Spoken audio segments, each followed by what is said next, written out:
Hello mga bay! Nalilito ka ba sa pagkakaiba ng quantitative at qualitative research? Well, here are some examples ng kanilang pagkakaiba.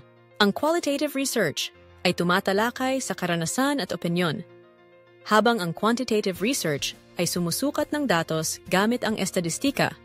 Halimbawa, ang una ay gumagamit ng panayam sa guro, habang ang huli ay gumagamit ng survey sa estudyante.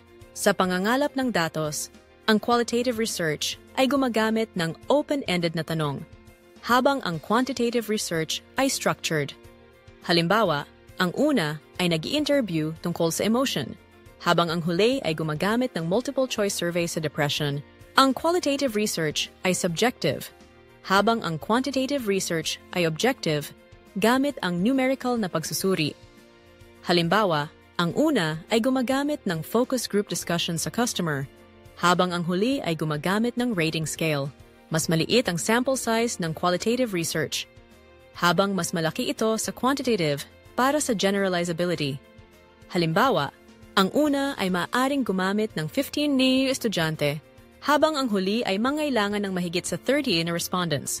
Ang qualitative research ay gumagamit ng thematical analysis, habang ang quantitative research ay gumagamit ng statistical analysis. Halimbawa, ang una ay sinusuri ang addiction sa social media, habang ang huli ay gumagamit ng correlation test.